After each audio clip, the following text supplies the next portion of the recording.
Dans la paracha de Vaera, le Perek Zayin, donc 7e chapitre, Pasuk Tet, 9e verset, il est dit qui est d'Aber Alechem Paro lemor. C'est-à-dire que là, quand Hachem, Akadosh Baruch Hu, Dieu veut envoyer Moshe Rabbeinu avec Aaron chez Pharaon, et il les prépare aux événements qui vont se passer. Il leur dit donc, lorsque Pharaon vous dira Tenu lachem mofet, donnez-moi quelque chose de spectaculaire. Et là, Akadosh Baruch Hu dit à Moshe, Ve'amarta el Aaron, tu diras donc à Aaron ton frère, Kachet matecha, prends ton bâton, Ve'ashlech nifne paro, jette-le devant Pharaon, Yehi le tanin, ça deviendra une sorte de serpent énorme, parce que le mot nahash en hébreu tanin, c'est une forme en tous les cas de serpent. Donc, c'est ce que Dieu demande à Moshe de dire à Aaron de faire. Et il est marqué que lorsque Moshe et Aaron arrivent chez Pharaon, il leur fait ça à leurs yeux. Donc Aaron jette son bâton et ça devient un serpent. Tout de suite, Pharaon appelle tous les sorciers qui sont autour de lui, qui font la même chose, qui font donc qui jettent des bâtons qui deviennent des serpents par la sorcellerie. Et là, il se passe quelque chose, c'est que le bâton de Aaron, après qu'il redevient un bâton en bois, il va avaler tous ces serpents-là. C'est-à-dire qu'un morceau de bois se met à avaler tous ces serpents. Alors bien sûr, plusieurs questions qu'on va se poser. Et une d'entre elles, le Zohar la pose, comme on va le voir tout de suite. De quel bâton s'agit-il? Dans ce qu'on appelle le pshat, le texte d'apparence, dans le texte, on a l'impression, puisque lorsque Moshe quitte son beau-père, on voit qu'il prend avec lui un bâton, donc on pourrait penser qu'il s'agit du même bâton, et que là il se trouve juste entre les mains de Aaron. C'est d'ailleurs ce que pense un des commentateurs qui n'a pas vu le texte du Zohar. Donc maintenant, nous, ce qu'on va voir, on va voir ensemble le Zohar, et on va voir d'abord clairement qu'il s'agit de deux bâtons, et on va voir la différence entre ces deux bâtons, qu'il y en a un qui est à Moshe Rabbeinu, et un qui est à Aaron, et quel changement de base, c'est-à-dire en quoi sont-ils différents, et pourquoi c'est celui de Aaron qui va agir et pas celui de Moshe, quelles sont les fonctions, qu'est-ce que va faire le bâton de Moshe, et qu'est-ce que fait le bâton de Aaron. Alors, ce qui est très intéressant, c'est le Zohar là-dessus, dans Parashat Vaera, dans le livre du Zohar, sur la Parashat Vaera, Daf Kafhet, page 28. Donc, le Zohar ramène cela et dit, le Zohar, Maïtama mate Aaron velo mate Moshe.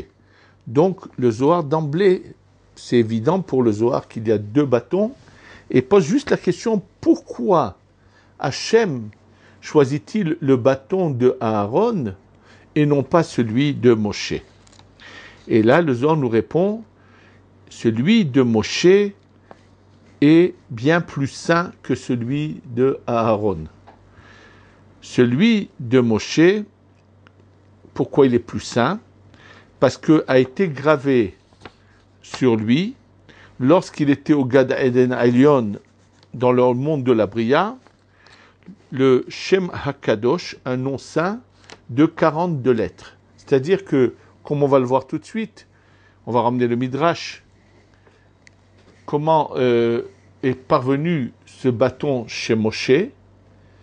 Et en fait, dans le Midrash, toute l'histoire de ce bâton, comme le Midrash nous le dit, il vient du Gan Eden. D'ailleurs, je vais vous lire, avant de continuer le Zohar, je vais vous lire ce qui est marqué dans le Midrash Yalkut Shimoni, Perek Dalet, Remes Kouf Ayin Gimel. Donc, quatrième chapitre, et c'est dans le signe 173. Alors, le Yalkut Shimoni dit Ve'etamate azetikar biyadecha. Il ramène le verset, pas celui que je viens de vous lire dans Parashat Vaera, mais le verset qui figure dans Parashat Shemot, où lorsque Moshe veut partir de chez Yitro pour repartir en Égypte, Dieu lui dit, et ce bâton-là, donc le bâton de Moshe et non pas celui de Aaron, Tikar biyadecha, tu vas le prendre dans ta main. Et là, le Midrash nous dit, Amate shenivra ben Hashem Ashot, ce bâton qui a été créé juste avant l'entrée du Shabbat, du premier Shabbat de la création du monde. En fait, ça va rejoindre ce qui est marqué dans Pirkei Avot, qui parle de 10 choses qui ont été créées la veille de Shabbat à Ben Hashem Ashot, qu'on verra après le texte de cette Mishnah dans Pirkei Avot. Et là, donc, parmi les 10 choses créées à cette entrée du Shabbat, la veille de l'entrée du Shabbat, il y a, entre autres, c'est marqué maté, un bâton. Et donc, il nous dit, donc le Midrash, que ce bâton-là qui a été créé à Ben Hashem Ashot, Nimsar le Adam Arishon Began Eden. C'est-à-dire qu'Adam Arishon, avant la faute, l'a reçu au Gan Eden, ce bâton. Et quand ensuite, malheureusement, Adam Arishon va fauter et descendre et tomber du Gan Eden et arriver sur terre, ce bâton, il va descendre avec lui sur terre. Et Adam Arishon va le donner à Hanor. Ensuite, Hanor va le donner à Shem, le fils de Noach. Ensuite, Shem va le donner à Abraham. Abraham va le donner à Yitzhak. Yitzhak va le donner à Yaakov. Yaakov l'emmène avec lui en Égypte. Et là, en Égypte, apparemment, il arrive chez Yosef. C'est-à-dire qu'après la mort de Yaakov, c'est Yosef qui va prendre ce bâton. Et lorsque, malheureusement, Yosef meurt, toute sa maison est bougée, et tout ce qui était dans sa maison est mis dans le château, dans le palais royal de Pharaon. Et là, Yitro, qui est un des proches collaborateurs de Pharaon, qui est un de ces, malheureusement, de ces hommes qui font des choses avec la magie, le voit, ce bâton, et donc l'a convoité et l'a pris, a réussi à le prendre et l'a emmené. Et lorsqu'il retourne à Midian, il quitte l'Égypte, il retourne à Midian, quand il arrive, il le rentre dans son jardin. Et personne n'arrivait à s'approcher de ce bâton. C'est-à-dire que les gens n'arrivaient pas à même toucher ce bâton, la plus forte raison, n'arrivaient pas à le retirer de la terre. Lorsque Moshe arrive à Midian, et donc lorsqu'il délivre les filles de Yitro,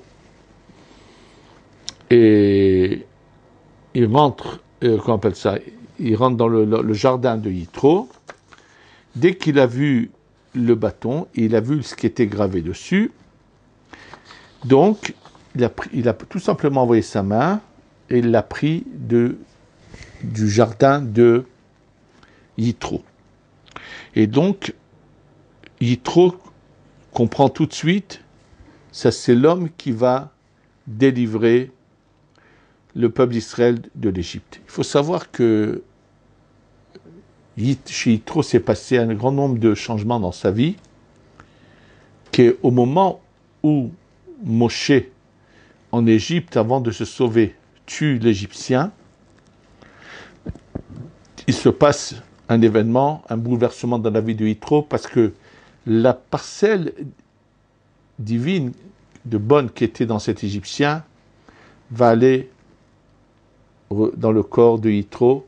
Et en fait, comme dans un autre cours, je l'explique, le Yitro, étape par étape, va commencer d'abord à s'écarter de l'idolâtrie. Et ça va se passer par étapes jusqu'à que finalement, il devienne complètement un Ben Israël, un juif à 100%, lui avec presque toute sa famille, sauf un de ses enfants qui veut rester idolâtre, mais tous le suivent dans son chemin. Donc Yitro, maintenant, il s'est séparé de l'idolâtrie, comprend que ce Moshe qui vient de prendre le bâton, de déraciner ce bâton, va être le sauveur du peuple d'Israël, et donc il lui donne sa fille Tzipora en épouse. Et Moshe Rabbeinu utilise ce bâton pour justement s'occuper du troupeau de Yitro pendant 40 ans. On va voir que ce n'est pas par hasard que pendant qu'il s'occupe d'un troupeau, pourquoi faut-il qu'il s'occupe d'un troupeau avant de repartir dans la mission que Dieu va lui donner en Égypte. Et là, bien sûr, dans cette mission, il va sauver le peuple d'Israël.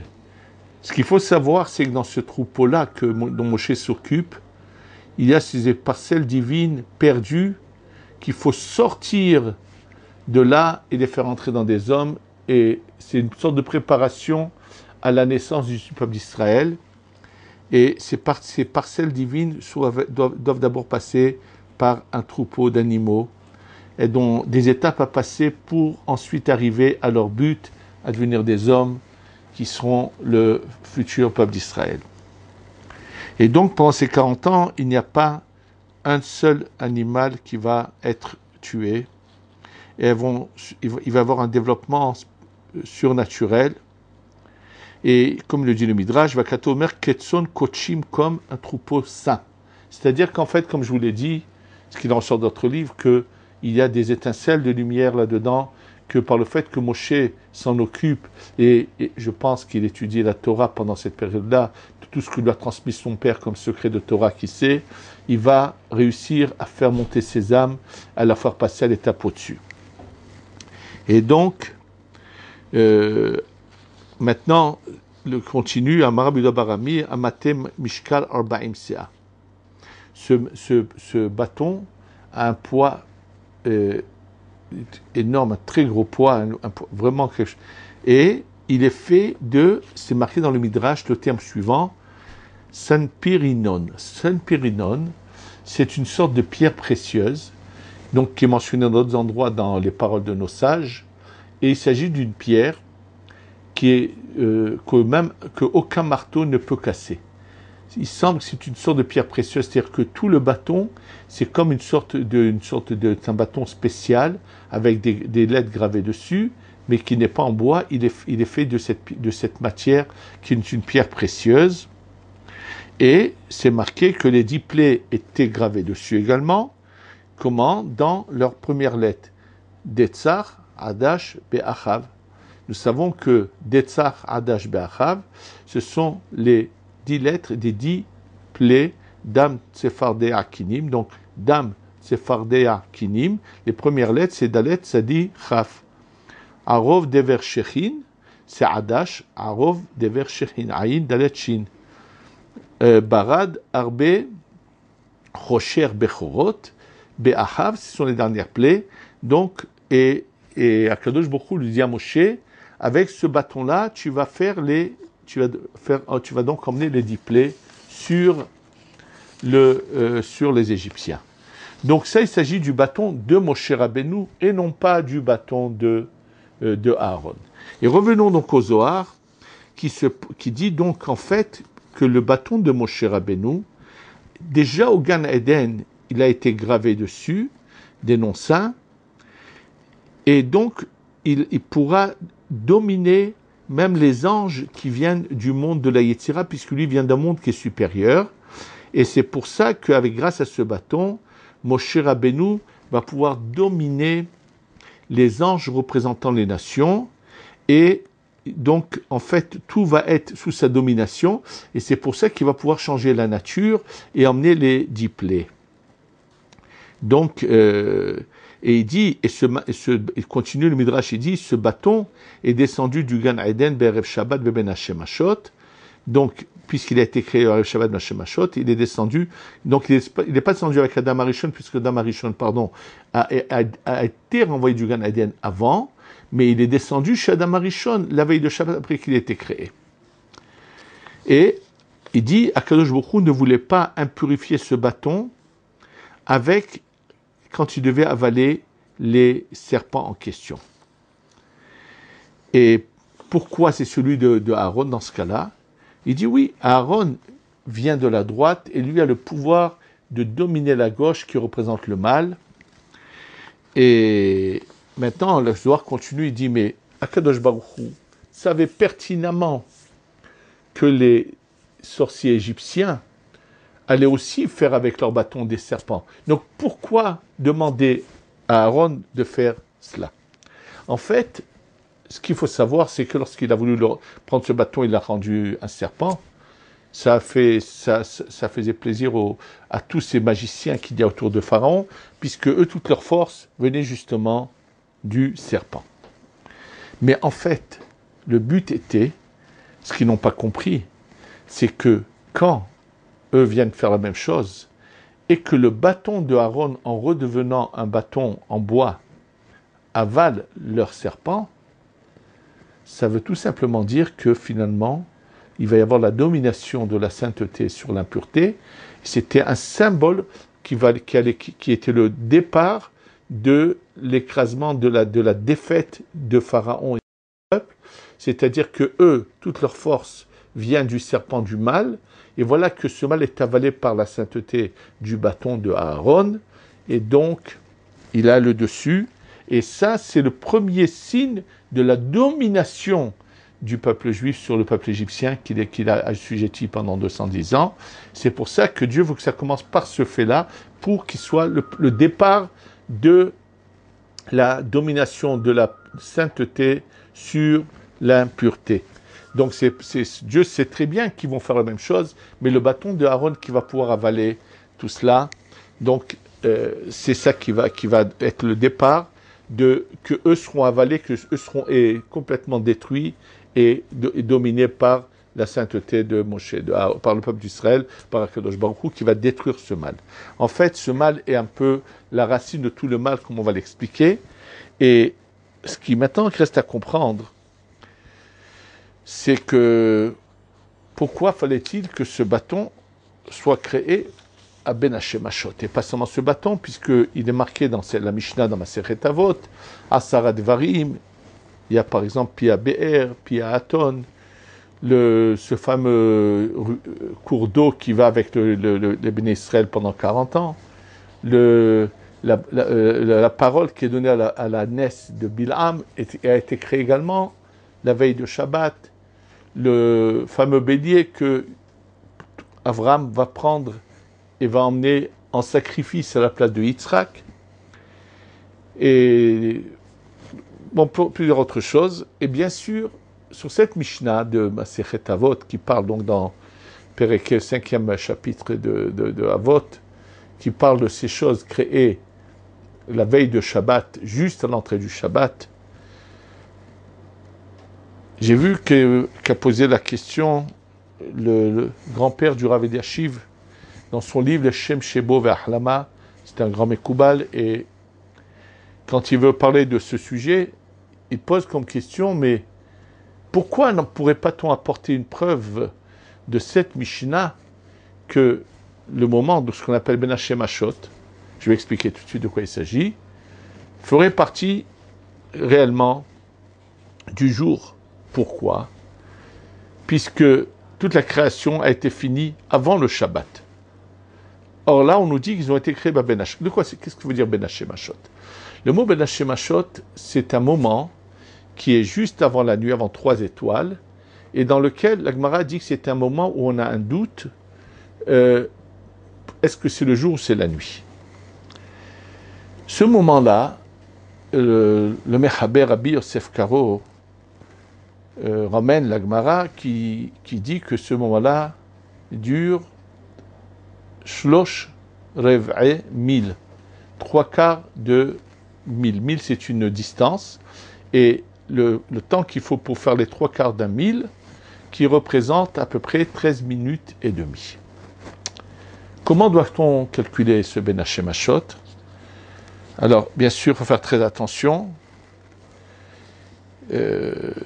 Comme le Mahaber, il dit qu'après 3/4 de mille, c'est la nuit, alors un posek a pensé une fois, un décisionnaire qui était dans notre génération, a pensé que, puisque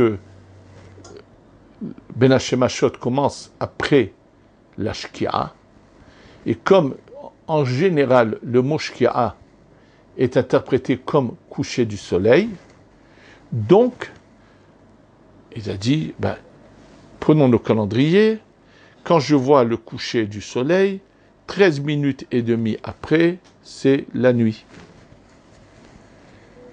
Et dans ce cas, mais c'est un problème, puisque, comme le disait le Rav Ben Sion Abba Shaul, Zecher Tzadek Oshevracha, il dit, j'ai combien de fois examiné le ciel, et j'ai bien regardé, jamais, après 13 minutes et demie, après le coucher du soleil qui figure dans nos calendriers, j'ai jamais vu 3 étoiles. Alors, quelqu'un qui a écrit un livre dans notre génération, qui a écrit, je pense, des bêtises, malheureusement, en disant, non, pourquoi il ne voyait pas les 3 étoiles? Parce que, étant donné qu'aujourd'hui, l'atmosphère est tellement polluée, bon, des choses qui ne tiennent pas la route, on n'en fait même pas cas. Ce qui semblerait, c'est que, comme le disait le Rav Abba Shaul, il semblerait que le Mechaber Rabbi Yosef Karo n'a pas la même conception que nous de ce qu'on appelle la Shkia. Puisqu'il y a une opinion dans la Gemara que la Shkia n'est pas dépendante de qu'on ne voit plus le rond du soleil, mais même une fois qu'on ne voit plus, c'est-à-dire qu'à l'horizon, on ne peut plus voir le rond du soleil, c'est pas pour autant qu'a commencé Ben Hashemashot, pas du tout. Et comme il y a une opinion mentionnée à Gemara, qui est d'ailleurs emmenée par le Rambam, qu'après le coucher du soleil, jusqu'à la première étoile, c'est encore le jour. Jusqu'à la deuxième étoile, c'est encore le jour.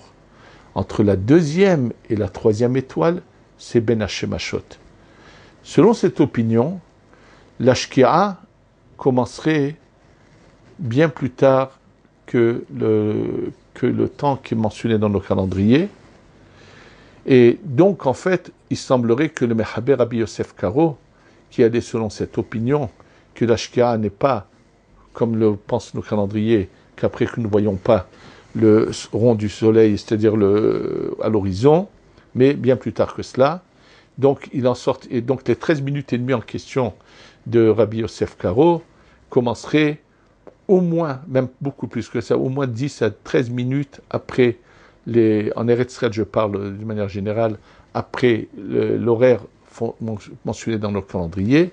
Donc, en réalité, on ne peut pas considérer qu'il fasse nuit avant, je pense, 27 minutes après le coucher du soleil mentionné, la Shkia mentionnée dans nos calendriers. Donc, il faudrait faire attention à cela et ne pas être coulant comme certains qui, après de permettre d'arrêter un jeûne, en Eretz Israël, à tous les cas, 21 minutes après cette Shkia mentionnée dans nos calendriers. Donc, Ben Hashemashot, en fait, c'est vraiment les 13 minutes et demie, juste avant les 3 étoiles. C'est ce moment que la Gemara dit, c'est un doute si c'est le jour, c'est un doute si c'est la nuit. Et donc, comme le Leshem s'est posé comme question, pourquoi c'est un doute? Voilà que de la Gemara, voilà que de cette Mishnah, si on nous dit que les choses ont été créées Ben Hashemashot, donc ça ne peut pas être un doute.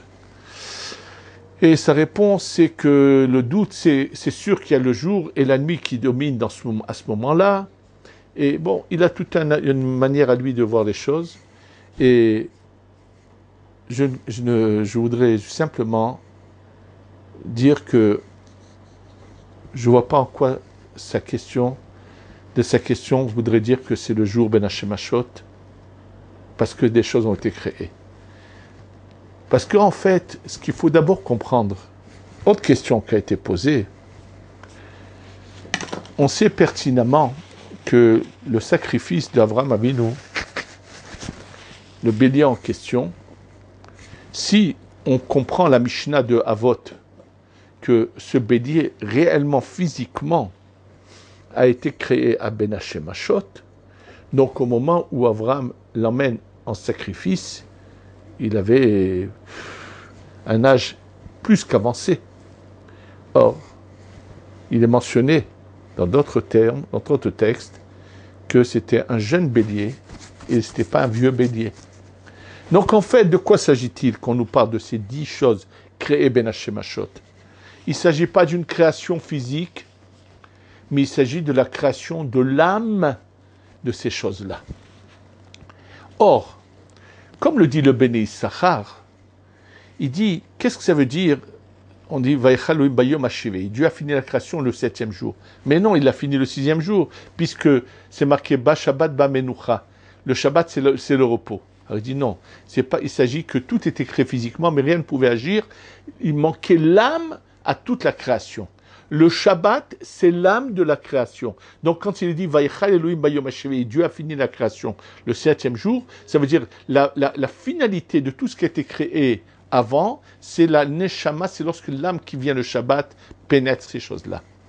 Donc en fait, quand on nous parle de ces 10 choses créées Ben Hashemashot, c'est des choses qui ne sont pas créées comme le reste de la création, parce que sachez que le Rambam s'était posé la question, pourquoi fallait-il que ces choses-là soient créées Ben Hashemashot? Et le Rambam qui va vous lui dire que toutes les choses surnaturelles ont besoin d'avoir une source dans la création, donc il trouve beaucoup d'autres événements surnaturels, mais qui ont un lien avec la création précédente, et il dit les choses qui n'ont aucun lien avec la création précédente, c'est à ce moment-là qu'elles ont été créées. Simplement, selon le Rambam, on ne nous explique pas pourquoi il fallait les créer juste à ce moment-là, pourquoi pas avant, pourquoi pas dans la journée du vendredi, pourquoi le mot Ben Hashemashot n'est pas expliqué. D'après ce que nous expliquons maintenant, qu'en fait ces choses-là n'ont pas été créées de manière physique, mais c'est leur âme qui a été créée à ce moment-là, on comprendra que c'est justement à l'entrée du Shabbat. D'ailleurs, le Ben Hashemashot est un moment que nous sanctifions comme le Shabbat, puisque nous n'avons pas le droit de faire on doit rajouter même avant Ben Hashemashot, on doit rajouter des moments. Et selon le Mahaber, celui qui veut faire attention à vouloir honorer le Shabbat comme il se doit, il doit rajouter beaucoup de temps avant. C'est pas une obligation, mais c'est bien de rajouter, puisqu'il apparaît clairement que ces 72 minutes qu'il y en a qui rajoutent à la fin du Shabbat, il semble clairement que le Mahaber Rabbi Yosef Karo n'a pas interprété comme interprète le Rabbeinu Tam, mais il l'interprète dans un autre sens complètement, qu'il y a une première Shkia qui est bien plus tôt que celle qui est de nos calendriers, et que Rabbeinu Tam n'a jamais parlé de 2 nuits, mais de 2 Shkia, de 2 couchers, qu'il y en a un que dès que le soleil commence à aller dans une certaine oblique, bien qu'on le voit, commence une première Shkia, et donc c'est rajouté bien avant, et c'est une mitzvah de rajouter. Mais Ben Hashemashot, c'est une obligation, c'est pas si on le désire, c'est obligatoire, plus un moment même avant, il faut, sur le Shabbat, rajouter ce qu'on appelle Tosefet Shabbat. Et donc, en fait, ces choses-là, qui sont en fait créées que d'une manière d'âme, c'est pour ça que leur création est collée au Shabbat, puisque le Shabbat, c'est l'âme de la création. Bien sûr, ce qui reste quand même à comprendre, c'est pourquoi l'âme de ces choses-là, fallait-il qu'elle soit créée juste à l'entrée du Shabbat. En fait, c'est lié à la faute de Adam Arishon. Adam Arishon est au Gan Eden, il a tout un processus à vivre et à faire, et il va anticiper les étapes. Ce qu'il faut savoir, c'est qu'on a 2 formes de lumière, une s'appelle la Bina, une s'appelle la Chokhma. La Bina est au-dessous de la Chokhma. Le Shabbat, qu'on appelle Kodesh, c'est la révélation de cette lumière qu'on appelle la Chokhma. Les jours de semaine, nous avons une lumière qu'on appelle la Bina. La différence entre ces deux lumières, c'est que la lumière de la Bina est vulnérable et le mal peut rentrer voler de cette sainteté, alors que la lumière de la Chokhma est une lumière qui aveugle le mal et l'empêche de s'approcher. Adam Arishon, qui avait l'intention, quand je dis anticiper les étapes, lui il était au Gan Eden, quand je parle d'Adam Arishon, ça nous concerne à nous tous, puisqu'on était tous, les âmes du peuple d'Israël étaient inclus dans Adam Arishon, dans le Gan Eden. En dehors du Gan Eden se trouve la source des 70 nations, qui malheureusement, dans le monde du Tohu, n'ont pas su choisir la bonne voie, donc se sont retrouvés un peu éjectés en dehors, et voilà que se trouvent à l'intérieur ceux qui ont réussi, simplement pas tous au même niveau. Et là, Adam Arishon se trouve devant un dilemme. Pourquoi je n'aiderai pas ceux qui se trouvent à l'extérieur? Je ne vais pas les prendre, les sortir de leurs abîmes et les faire rentrer à l'intérieur. Et donc, on va gagner une étape. C'est un peu ça l'image de manière globale de l'erreur. Et malheureusement, il commet une erreur. C'est que non seulement qu'il n'arrive pas à faire cela, mais c'est l'inverse qui se passe. Il va faire dégringoler toutes les âmes qui sont du peuple d'Israël qui sont en lui, dans ce qu'on appelle la klipa, dans le mal. C'est pour ça qu'il dégringole sur terre, bien que ça se passe en différentes étapes, mais il dégringole. Et ça veut dire qu'il n'est plus dans la même situation qu'il était avant la faute. Et bien sûr, il n'arrive pas à la manière de matière dans laquelle nous sommes nous. Ça se passera qu'après la génération du déluge. Mais il se passe quelque chose. Et quand Adam Arishon descend, bien sûr, il va falloir maintenant commencer le processus de la réparation pour arriver à ce Shabbat auquel il aurait dû arriver. Donc, ce qui se passe, il manque une lumière qu'on appelle la lumière de la Chokhma. Et toutes ces choses mentionnées dans les 10 choses créées font toute allusion à cela. Et entre autres, ce fameux bâton de Moshe Rabbeinu, puisque Moshe Rabbeinu et lui arrive à se lier à la Chokhma, c'est-à-dire que Moshe ne va pas avoir une mort normale, il va monter, son corps aussi va monter. Moshe va être au-dessus de la création des hommes, il va être quelque chose de très particulier, il va s'unir de nouveau à la Chokhma, et c'est ce bâton qui va avoir, qui est celui de Moshe Rabbeinu, est un bâton qui va avoir en lui la lumière de la Chokhma, du Shabbat, pour commencer justement la délivrance de toutes ces âmes qui étaient englobées dans la Klippa, la source de ces âmes englobées dans le mal, qui vont commencer à jaillir, à sortir, puisque la naissance du peuple d'Israël ne commence qu'à la sortie d'Égypte. Ça va être le départ de faire sortir une partie des âmes qui étaient dans la Klippa, va pouvoir sortir. Bien sûr qu'elles auraient pu entraîner avec elles toutes les autres âmes, s'il n'y avait pas eu la faute du veau d'or, alors on n'aurait pas eu besoin des autres exils, mais la naissance du peuple d'Israël, où la première fois des âmes se séparent du mal, ça démarre à la sortie d'Égypte. Et donc Moshe Rabbeinu va pouvoir avec ce bâton agir, et c'est entre autres la raison pour laquelle il est créé à ce moment-là.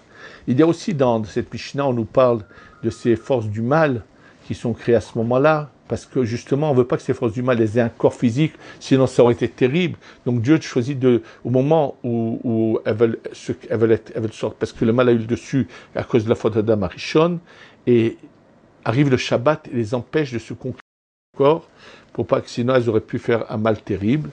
Et en fait, tout ce qui est mentionné là-bas, aussi bien qu'on nous parle de la pince, il ne s'agit pas d'une pince, il s'agit de quelque chose de bien plus profond, quand on nous parle de l'écriture et ainsi de suite, on ne parle que de l'âme, de choses qui vont finalement agir pour sortir. La pince, c'est ce qui attrape des choses pour les sortir, pour les monter. Donc, toute cette force qui va pouvoir faire monter ce qui est englouti dans le mal vers le haut, va être créée à ce moment-là. Pourquoi? Puisque le Shabbat est le symbole de la délivrance totale, puisque notre but, c'est d'arriver au Shabbat, le vrai Shabbat, qui est le 7e millénaire, où la lumière de la Chokhma va complètement se révéler. Et donc, ces choses-là qui vont aider à cela vont être créées justement à l'entrée du Shabbat pour que la lumière justement du Shabbat vienne sur elle. Et donc, ce qu'il en ressort, c'est que ça, c'est le bâton de Moshe Rabbeinu. Donc, quand on nous parle du bâton créé Ben Hashemashot, il s'agit de celui de Moshe Rabbeinu. Par contre, ce qui apparaît, ce n'est pas sans preuve à 100%, mais c'est presque évident, c'est sûr, c'est comme ça. Le bâton de Aaron HaKohen est tout à fait autre chose, est un bâton en bois. Jusque dans la main de Aaron, il va subir une sainteté, il va pouvoir agir. Donc il s'agit de deux bâtons bien différents. Celui de Moshe est créé à Ben Hashemashot et non pas celui de Aaron. D'ailleurs, la preuve, c'est que celui d'Aaron, il est dit clairement qu'il redevient du bois au moment où il avale les autres serpents. Il va être utilisé également lors du conflit avec les 250 princes de tribus où on leur demande après d'emmener un bâton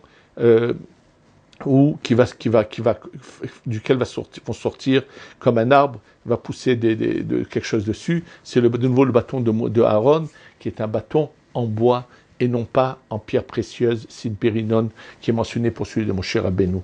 Donc il s'agit bien de deux bâtons.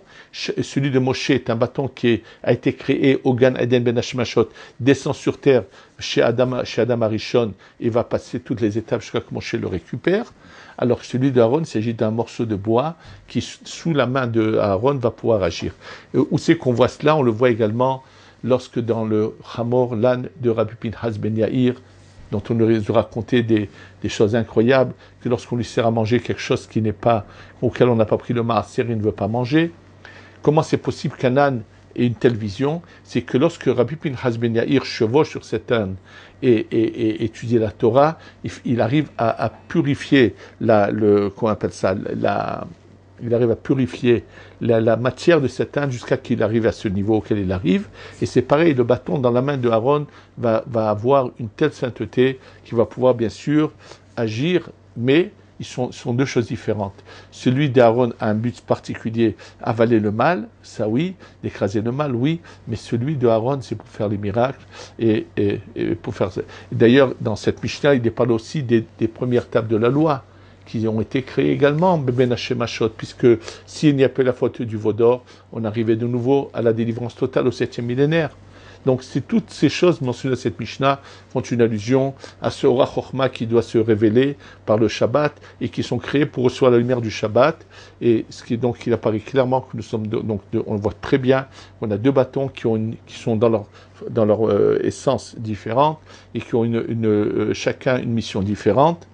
Et qu'Hachem nous emmène, c'est hors de la Chochma, et Be'ezrat Hashem, de la Géoula, de la délivrance, qu'on arrive enfin vers le 7e millénaire, le fameux Shabbat, Be'ezrat Hashem, Amen, ve Amen.